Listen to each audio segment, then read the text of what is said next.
人为财死，鸟为食亡。望有缘看到这个视频的朋友都能随喜订阅人间修行路频道，点赞并转发本视频，让更多的有缘人加入修行的队伍，就是成就不可思议的法布施功德。有时候我们考虑问题只是考虑自己。曾经有这样的故事，一个人跑到集市上，看到人家有金子，就明目张胆地去拿人家的金子，很快就被抓到了。抓到之后就问他，大白天的，你怎么去偷人家的金子？你不知道大家在看你吗？他说，嗨，当时我就只看到了金子，没有看到任何人。难道这不是问题吗？我们只考虑到自己欲望的满足，不去考虑这个行为带来的后遗症，后果是什么，所以我们就冒傻气，做傻事。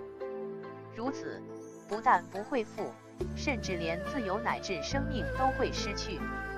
因果就是因缘，所以佛教徒要引以为戒，警醒这样事情的发生。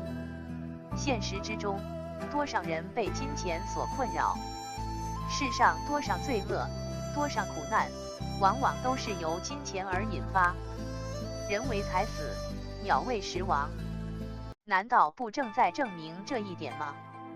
不触碰钱财，是依据佛教小乘的见解，而从大乘佛教的角度看，如把财富应用得当而不住着，则又是有大利益、大功德的佛事。已经说过，钱财不是问题，只是人心的问题。怎么能舍本而逐末呢？就小乘佛教而言，说钱财是罪恶，必须远离它。所以原始佛教的出家人是不可以捉持金银宝物的。但是现实中的现在，已经没办法完全坚持。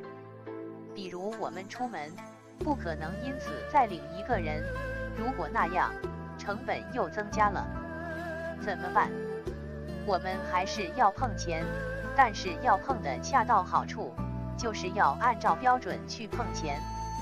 我个人是寺院里的住持，有责任管钱，但不可以摸钱，别人花钱，我来签字，不算犯规。所以面对规矩，需要遵守。如果我既摸钱又签字，会怎么样？刚开始还能冷静理性，说没问题，没问题。最后的结果是什么？除了禁不住诱惑，还会有流言蜚语的困扰，既伤害了自己的形象，也难免又伤害了自己的信仰。规矩很重要，国家的法律、社会的公德、佛教的戒律、寺院的规矩，佛教徒都是要遵守的。如果没有这些规矩，那么国家、社会、佛教就没有了秩序和底线，这里将会同市场一样，不再清净。所以我们要遵守规矩，我们要遵守戒律。